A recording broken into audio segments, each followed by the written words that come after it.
When there was reports to be done on an annual basis for the regulators, I did them. And the owners of the organization saw me as one of the employees. How often do you think I was in the company? I guess. On a monthly basis. I was actually physically on site. How many times do you think I was physically on site? 2, 3 days a month. Once a month. It started with 5 days a month. And by the time all the processes were done, the organization was done, the tidy up was done, I was in the company twice a month. They paid me for the work I was done. I got paid nicely. There was 200 employees in the organization, and not a single employee in quality, safety, or environmental management. In a critical company. Simply because they decided to outsource. And they saved 30,000, 40,000 euro a year by doing so. Learning development is always one of the challenges with small and medium-sized organizations. I don't have the money to invest in training, but I also don't have a skilled person to come in and deliver training. So I will send them out on training. Sending people out on training is a very expensive behavior.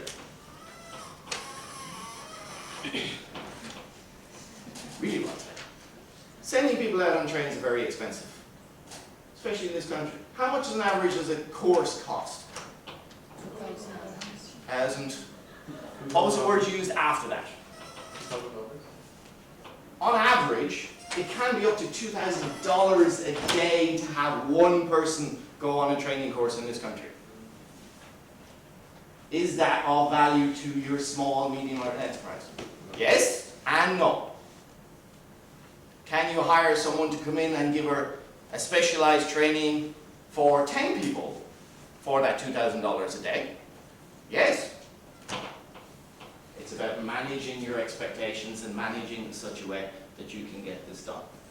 In this organization, they hired a person to design the learning development plan. So go around to every manager and say, what does this person need to learn? Put the training plan together, and then afterwards to deliver on that training plan. And they were only there a couple of days a week. And that time reduced in the fact that they started to deliver the training rather than actually plan the training. So when you're growing your business, which is better, employee or freelancer? Both. Ah, I like. Remember one of my slides?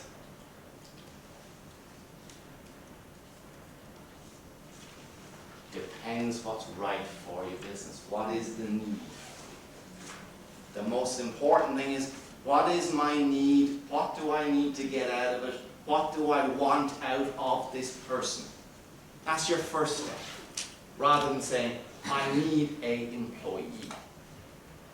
What is the requirement? What is the need? And how is it best fulfilled by the person? And once you have that done, then you can figure out, do I need a consultant to advise my people how to do? Do I need a contractor to come in and do it for me and then go away? Or do I need an employee that is here every day and can do the job? And this is your balance. This is, if you take nothing else away from today, this is the most important step in the whole process. To identify what is right for your business. And without that information, it's very hard to take action and put something in place that may not be right. Sorry, can someone say time?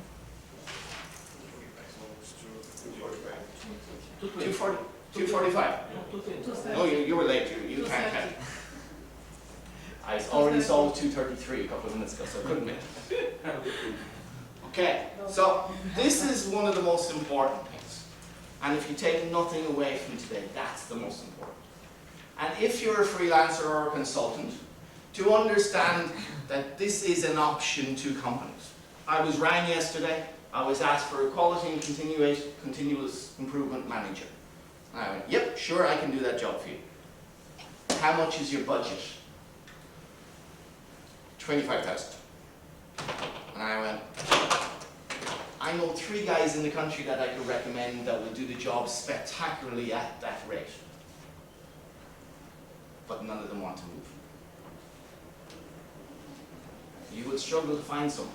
Have you considered hiring a contractor to do the job for you in a different way, with the same budget?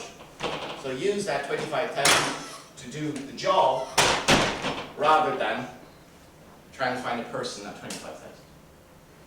And the CEO went, oh, I've never thought of it that way. No, I want an employee.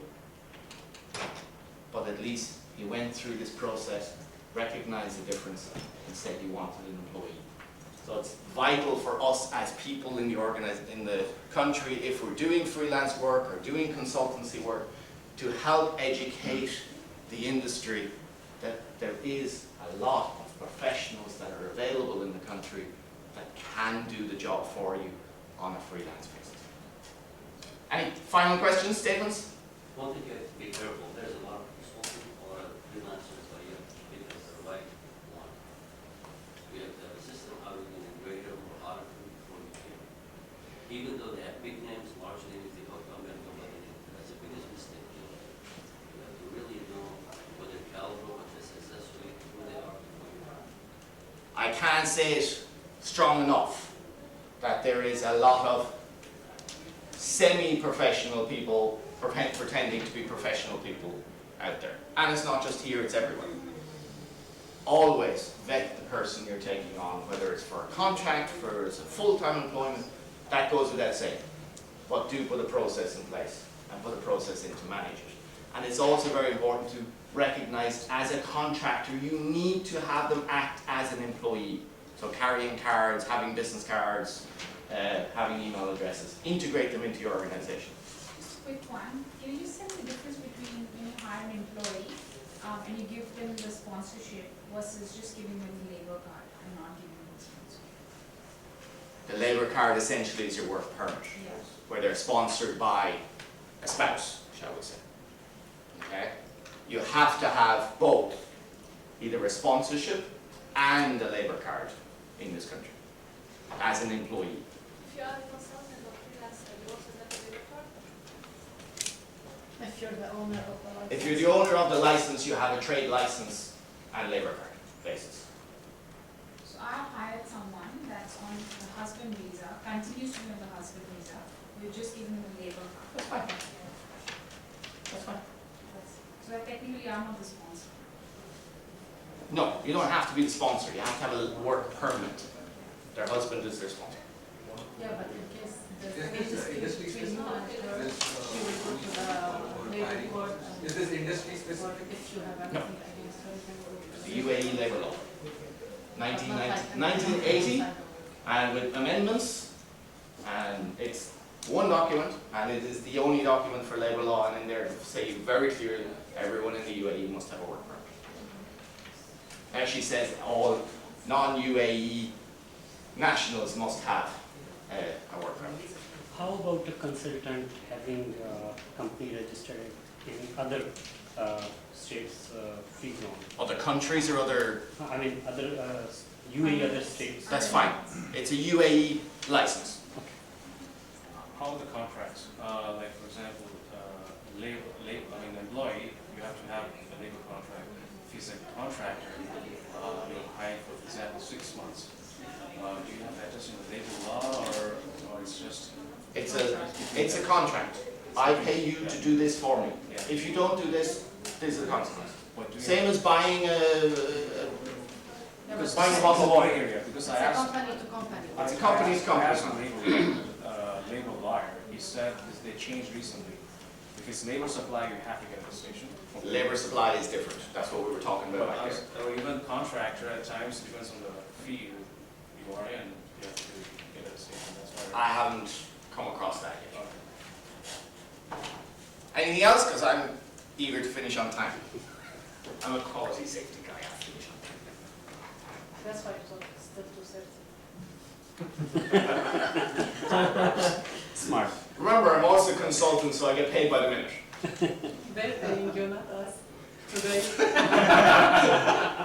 I wish. we're benefiting from that. Anything else final before we close up? Thank you very much. Thank you very much. It was Thank you wonderful for presentation. all your attention. Oh, that's my contact details. Apologies, I have no business cards. I ran out of them this morning at something else. If you want me, give me your card and I'll send you an email. Other than that, thank you very much and enjoy the rest of your day. And considering it's Thursday, enjoy the weekend. Yay.